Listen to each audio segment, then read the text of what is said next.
जय हिंद साथियों, स्वागत है आप सभी का शाइन वाईटी क्लासेस में।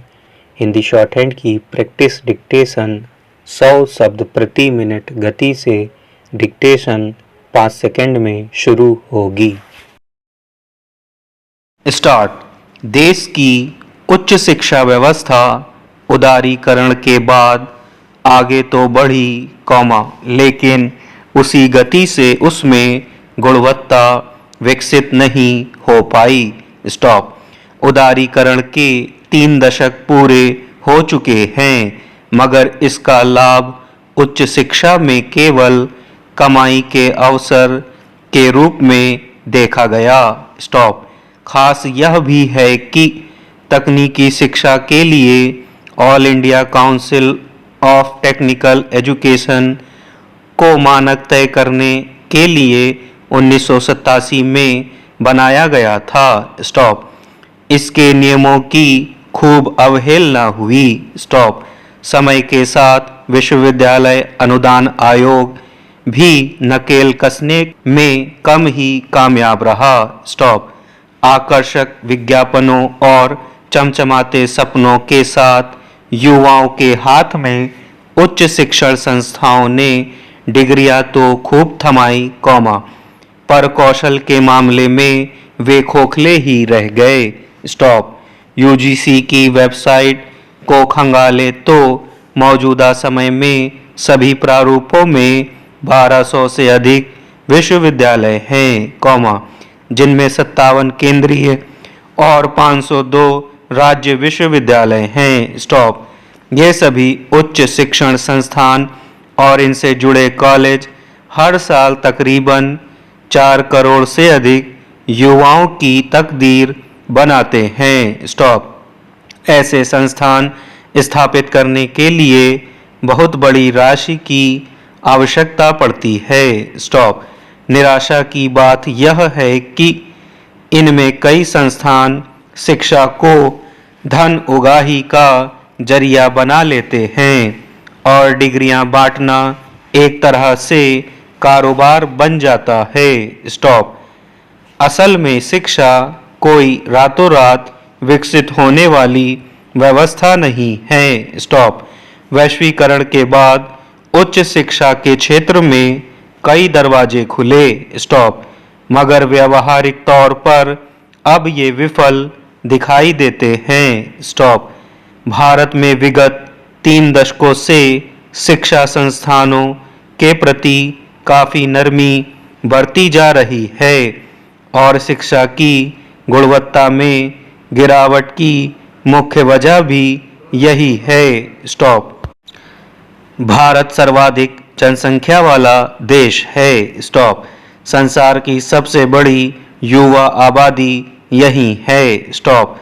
जिस गति से शिक्षा लेने वालों की संख्या यहाँ बढ़ी, शिक्षण संस्थाएं उससे तालमेल नहीं बैठा पाई। स्टॉप। कुछ क्षेत्रों में बिना किसी नीति के कमाने वाली शिक्षण संस्थाओं की बाढ़ आ गई। स्टॉप।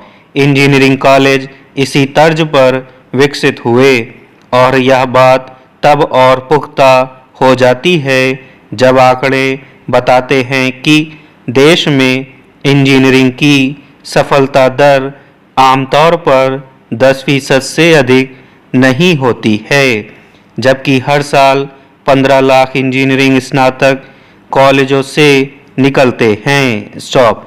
इतना ही नहीं, वर्ष 2024 में 40% आईआईटी स्नातक भी नौकरी पाने में असफल रहे।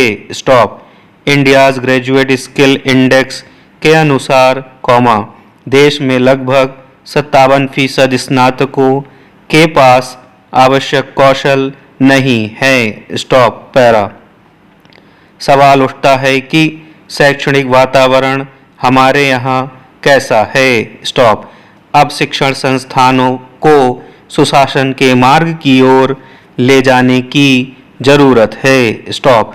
उच्च शिक्षा को लेकर 2 प्रश्न उभरते हैं।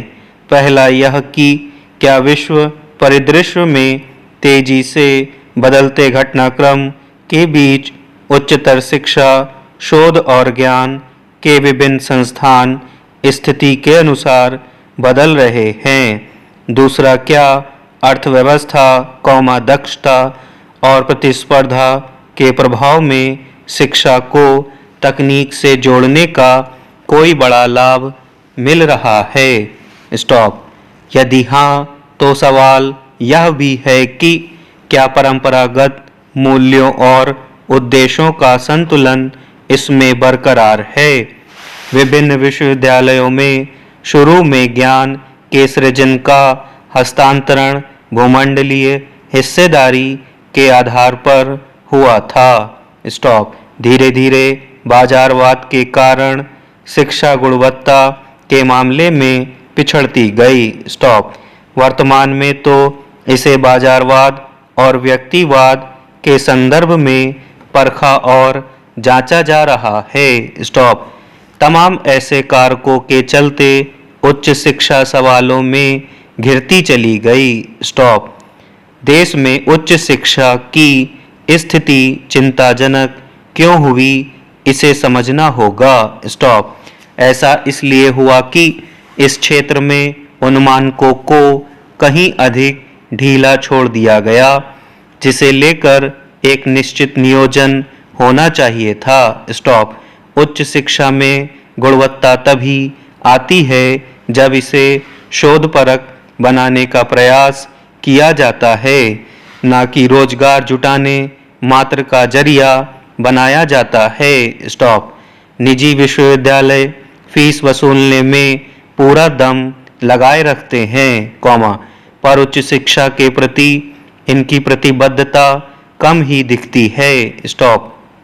कोई दो मत नहीं कि यहाँ शिक्षा एक व्यवसाय है, इसका अपना एक आकर्षण है। स्टॉप। ऐसा लगता है कि अब तो ऑनलाइन व्यवस्था में शिक्षण संस्थान मोबाइल और लैपटॉप में सिमट चुके हैं। स्टॉप। 3 नवंबर 2017 को सुप्रीम कोर्ट ने अपने एक निर्णय में विश्वविद्यालयों के दूरस्थ शिक्षा पाठ्यक्रमों पर सवाल उठाया था। स्टॉप। शीर्ष अदालत ने उड़ीसा हाई कोर्ट के इस फैसले को कि पत्राचार के जरिए तकनीकी शिक्षा सही है, उसे खारिज करते हुए स्पष्ट कर दिया था कि किसी भी प्रकार की तकनीकी शिक्षा दूरस्थ पाठ्यक्रमों के माध्यम से उपलब्ध नहीं कराई जा सकती। स्टॉप।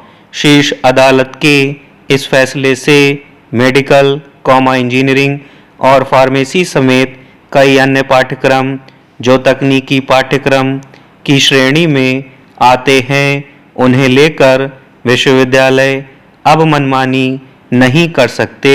स्टॉप।